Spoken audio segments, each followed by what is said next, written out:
with all of this technology, where should I start? And unfortunately, it's not an easy answer. It's different for every single company and brand, depending on the nature of their customer base, of their industry, the competitive rivalry, your biggest competitor, and how deep their pockets are. So we really do try to take a step back and think about the entity, right? Along with their vision and their strategy. And, there's no magic to that. That's usually where we consultants get started. But really looking at those high return on investment or high ROAS from a marketing perspective areas. And then we've created the traditional consulting matrix of plotting that against the level of effort. I'm thrilled today to have our guest, Lockie Andrews, on the show. Lockie joins us as founder and CEO of Catalyst Consulting. And Lockie, it's a pleasure to have you on. Maybe you can say hi to our listeners and tell them a little bit about yourself. Absolutely. Thank you so much for having me. I'm thrilled to be here. As you said, Lockie Andrews, and I have been leading the charge here at Catalyst Consulting for the past 17 years. We are focused on digital marketing and performance branding.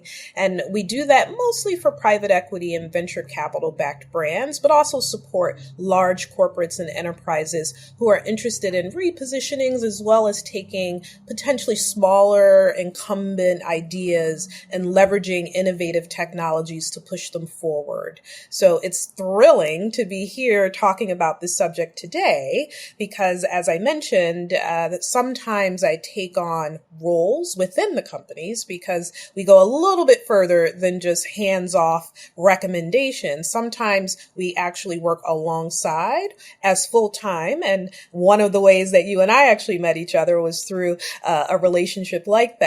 But I'm currently the CEO of Rich Hair Care US, and this has been an exciting journey to take this brand to the next level through a repositioning.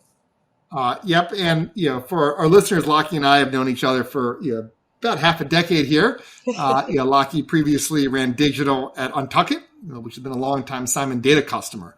And I've gotten to know Lockie quite well over the time. We both live in the same neighborhood in Brooklyn. We get together over drinks or breakfast fairly regularly. And, I'm tremendously excited about today's show because it really gets into what I think is Lockie's superpower. And that's really bridging the creative opportunities around personalization, around brand building, really being hyper in tune with what the customer needs, especially for products that aren't one size fits all. And then bridging that back into commercial opportunities, then bridging that further yet back into technical capabilities, the data, the AI, advancements in ML. And today's episode is really just going to start from a place that is hyper specific, and then we'll back all the way down up the value chain into the why and the how from there. But and really focus on a very specific opportunity, Rich Hair Care, which is your primary point of focus right now, Lockie. But before we get into that, maybe tell our listeners just a little bit about your background a bit more broadly, and then from there we'll get into the opportunity at Rich Hair Care. Yes, and thank you for noticing.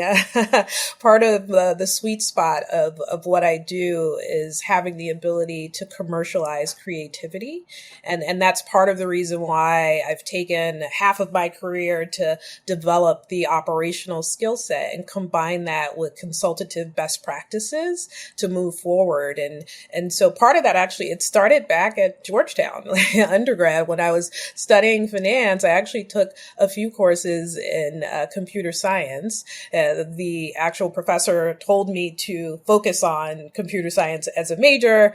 One of my big regrets that I didn't, but we'll talk about that at a later time on a different podcast on our regrets in life. But I was able to really leverage that opportunity where I understood computer science and how to create things versus staying within the safe confounds, right, of the financial world where there's debits and credits and there's one way to do it and it's been done that that way since the beginning of time, right? When Yeah. you're in technology, it's really an enabler, and you're able to push the boundaries and do things that you've never done before. So it's in that marriage of creativity and commercialization along with technology that I found a lot of success. And so whether that was in an operator's role as the chief operating officer of a fashion brand, leading them to new heights and new categories of product, or as a consultant at Untuckit, as you said, and really having great product. But at the time that I came into the company as an IT consultant,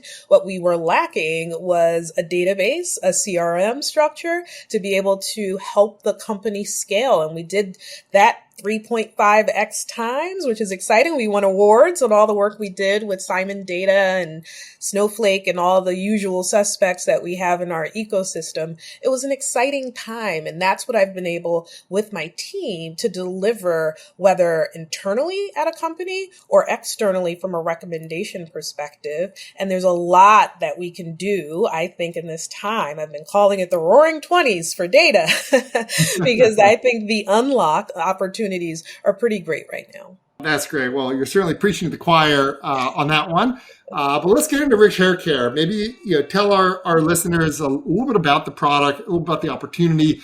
Maybe educate us a bit on Rick Ross's beard. That's right. Rick Ross was one of the early influencers for Rich Hair Care. It's an Estonian brand, and so operating out of Europe, the company actually has a deep history in the hair care industry. And interestingly enough, through all of the countries that they worked in, they actually didn't have distribution here in the United States, so it was a blank slate. They were able to take all of the learnings and the plethora of products that they have through the 20 plus brands that they have as part of their holding company and establish here in the US. And they chose men's beard care as the first category. And it did incredibly well pre-pandemic. Unfortunately, probably given the distance, and I wasn't involved at the time, the company sort of faltered. And I was brought in around that time to really help take the brand to the next level and to help them figure out what should their distribution and go-to-market strategy be here in the US. And what's unique about Rich Hair Care is they offer natural ingredients that have been sustainably sourced across the world. And so the European roots, it's really more of a heritage approach, allows them to learn from the big beauty conglomerates like the L'Oreals and Estee Lauders of the world that have been around for hundreds of years, and then pioneer that with manufacturing and technology advancements from a sourcing perspective, and adding that with proprietary formulations.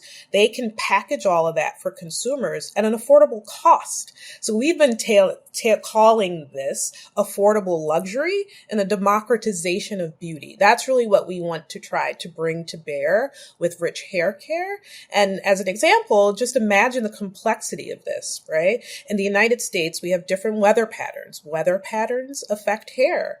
As well, we're a diverse nation. We have many different types of people and ethnic considerations when it comes to products. So we have the ability to generate, right, new products with customers that are specifically formulated to try to get to that, not necessarily one-to-one, but hopefully one-to-many, in a way that feels authentic for these customer groups, and then leverage all of the generative AI and the marketing use cases to do that so that it can be the most effective. So as you can see, it's a big charge, but we're really excited to try. That's great. And, Lockie, when we were having breakfast the other day and sort of talking about the opportunity, I was just reflecting on my own beard and, this whole cottage industry, or it's bigger than the cottage industry now around, beard care. And, when it gets too long, I just trim it, but there's an entire education angle as well for folks like myself, who could grow a longer beard if they have the right product. So that's independent of where I live. If I live in the South, or if I was born again as an Indian or a Black person, I'd probably have the same set of issues. That's right. And you just need the right tools and the right brand, right, to understand how to unlock those opportunities for yourself. So there you go. So when you're sort of talking about, one thing that I found super exciting about this specific opportunity is you put a marketing lens on how you think about marketing personalization, but you also put a CEO hat on as well on how to really bring this product internationally to into the right hands, and thinking about the product itself, thinking about delivery, thinking about the entire experience end to end. Maybe you can just talk about that at a high level, and then get into some of the specific capabilities that you think are really going to make some of the magic happen. Yeah. Yeah. We think about Gen AI here at Catalyst Consulting in three big pillars. And while absolutely there will be benefits no matter what company or brand it is across all three, as you said, we're really focusing on those marketing use cases to start with. But at a high level, the three big areas that are well documented at this point that we find the benefits of Gen AI are number one, increasing human productivity. Right? And we're really going to push the boundaries there as a repositioning and a small team, a small but mighty team. We are very ambitious in being able to drive tremendous yield out of the teams that we have. So simple things like content generation, obviously the things that we can do today with Gen AI tools, from blog posts to images to videos, we are really pushing the boundaries and really experimenting with these tools to see, can we get the kind of efficiency that we need at a price point and in a time frame that'll help us accelerate our growth. And that goes from everything from employee tasks, right? So the things that we do, we want to do them faster, which hopefully will equal accelerating value delivery, right? We want to increase our throughput, but also do that at a higher quality, right? So we're really going for a 10 here. The second area is in, optimizing operational efficiencies, right? That will happen. We have a very significant supply chain, but as I said, we get the benefit of cribbing off of a lot of the success of our European partners who've been doing this for 40 plus years. And so when we look at our supply chain, we're leveraging predictive analytics. We don't have advanced tools, but we do have on our roadmap an opportunity and an ability to leverage that across the other 40 brands, right? That we see in our respective ecosystem and through partnerships that we have with some of our clients. And so avoiding those stockouts is really important. We're sold on our website as well as Amazon, and ultimately we'll be back in the retail level, having the right product at the right place at the right time at the right price point is incredibly important and hard to do, but we want to tackle that leveraging the best of Gen AI tools.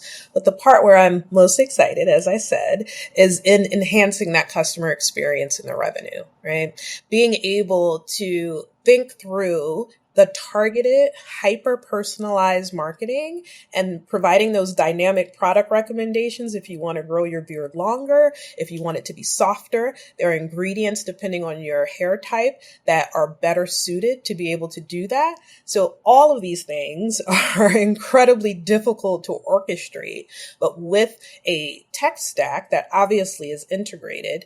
But unlike AI, because we've had AI, right? None of this is new, as you know, right? You've forgotten more about this than I probably know. AI has been around for a very long time, but it's Gen AI and giving the advancement opportunities to the marketing teams and each of the respective stakeholders. That's the incredible opportunity that sits in front of us, that low code, no code, natural language processing opportunity that we can upskill a group of people and have them focus on the right things. So all of that at a high level is why we're excited about Gen AI, and particularly in this hair care space. Yeah, I can imagine just sort of the content generation opportunities. You're trying to enter new markets with new personas.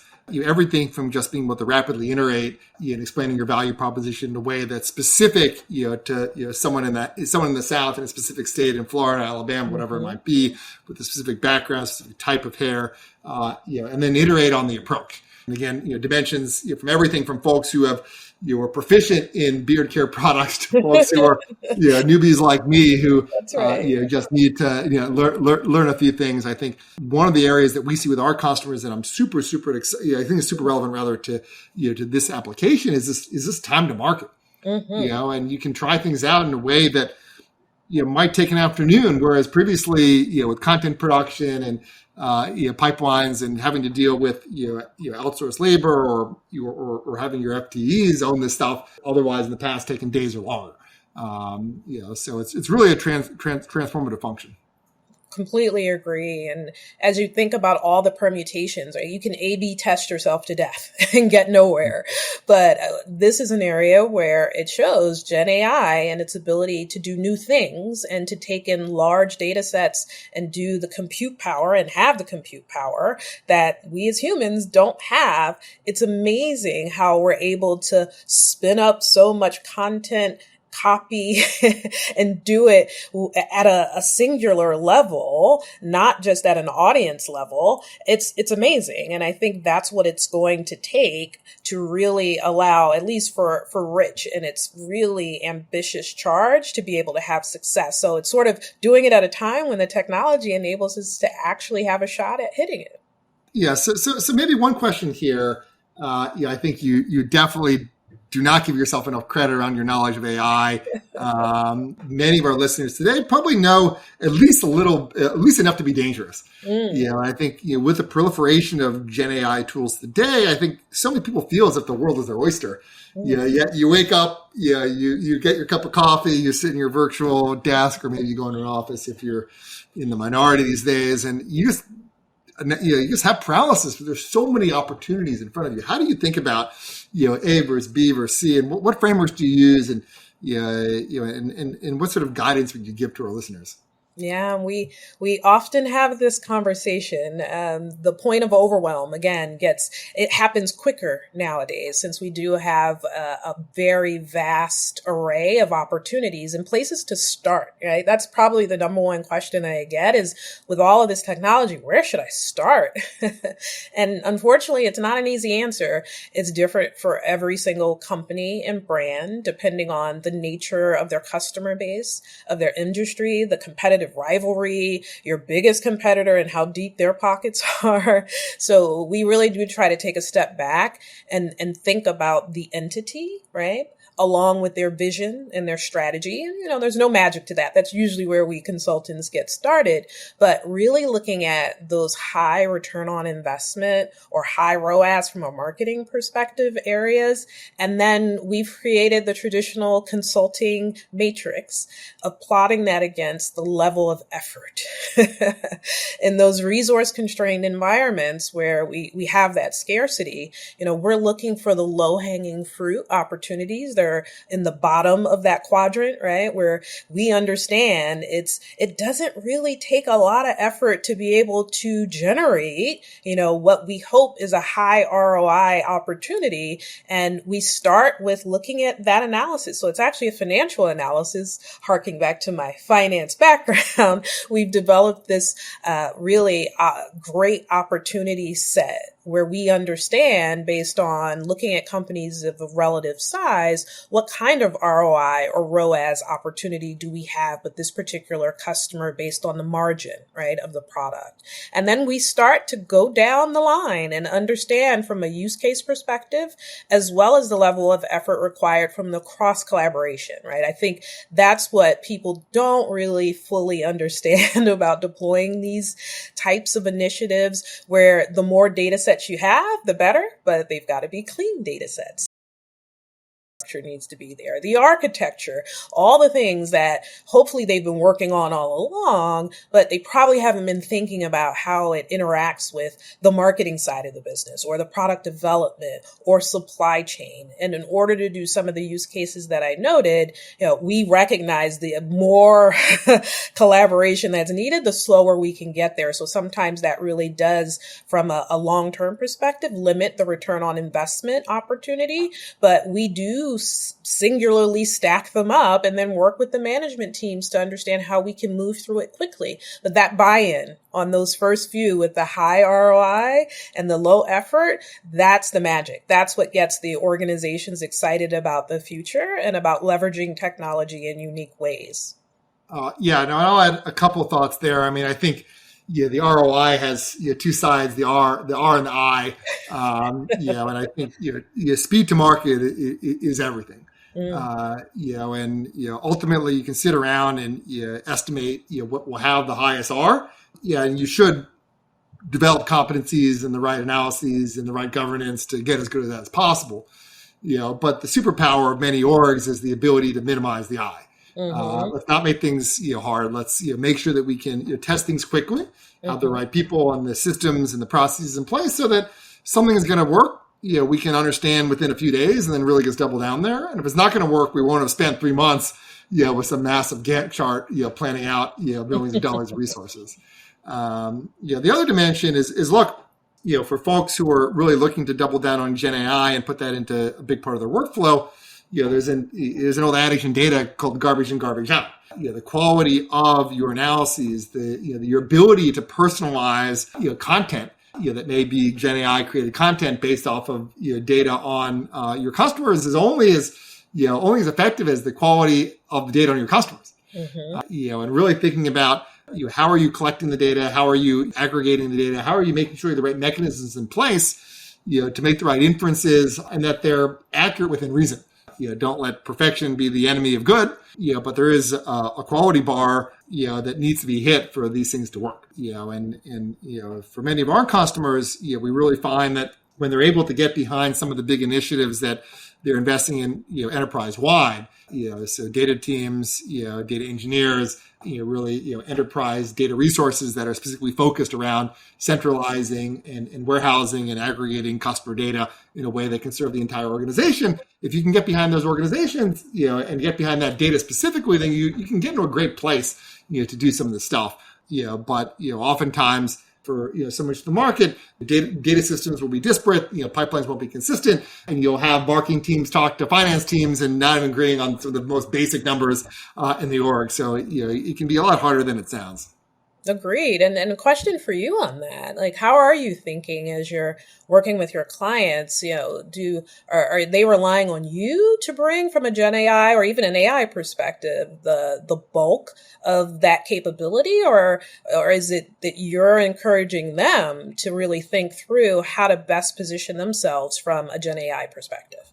I mean, really, it's really a little bit of both. From a platform perspective, in a CDP context, what excites me personally about the opportunity and where we're investing heavily at Simon Data, is really this intersection of first-party data, and generative AI. If you go to OpenAI, you really can't put much first-party data in there. You maybe put a little bit, and furthermore, you want to be very sensitive around what you do put in there.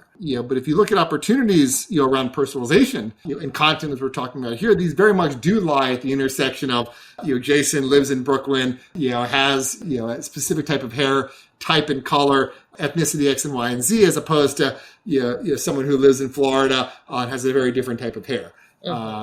The opportunities we're talking about here ultimately lie at the intersection of proprietary first-party data that that businesses have housed over the years, and intersecting that with the thousands of ways you can say your value proposition or explain your value proposition or educate the benefits or whatnot. So that's the one half. The other half is just around basic workflow automation. So again, having the machine tell you how to personalize, but then also telling the machine that you want to personalize and have the machine then create the code. So a strategy that says anyone who lives in a southern state, and a southern state is a state that has an average temperature of 70 degrees or higher in the winter months, send them this content. That's actually really hard from a technical perspective to code.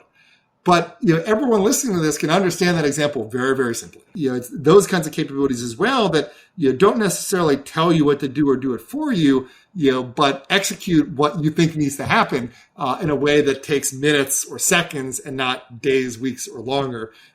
Is the other point of focus for us. Makes sense. Thank you. Lockie, we're approaching the bottom of the show here. I have one more bonus question for you before we close out. And that's if you were to sit down and have the same conversation around data and personalization and brand development with anyone in the world, who would it be and why? Oh, that's a great question. And as you said, we don't have a lot of time for that one.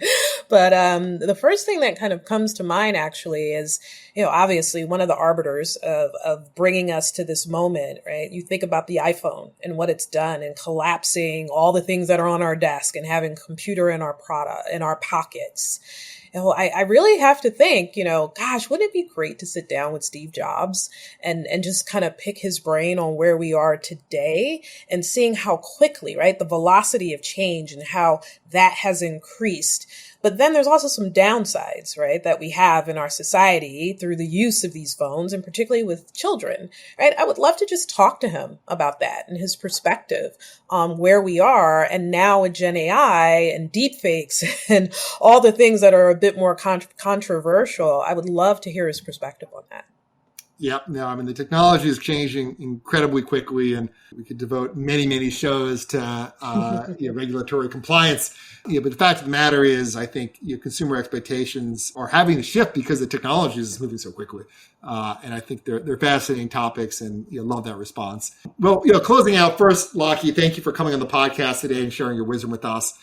Really, when I reflect on the headline of the conversation, it's all the technology, all the data, all the Gen AI capabilities that we talk about on the show, that we focus on at Simon Data, that many of you and our listeners build on day in, day out.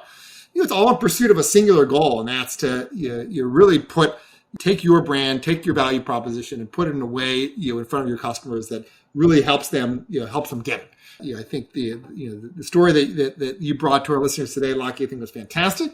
Really excited to see where it goes. With the venture and all the future potential as well. But I think it's a fantastic story, and it's just a great case study example that we can all keep in mind as we sometimes get to work and you get so lost in the details of the execution and the strategy that sometimes it's very easy to forget what problem you're actually trying to solve. So Lockie, anyone listening, you might want to learn more about Catalyst Consulting or get in contact with you. How could they do that? Yes, I try to keep it simple. It's Lockie Andrews on all of the majors, whether it's LinkedIn or Twitter or Instagram. You can find me there. And I'm also releasing an article on all of this and our ways and approaches and how we're doing this at Rich Hair Care and growing, leveraging generative AI, so they can follow along. Great. And thank you to everyone listening to this episode of the Data Unlocked podcast. If you'd like to learn more about Simon Data, please visit us on the web at simondata.com or email us at hello@simondata.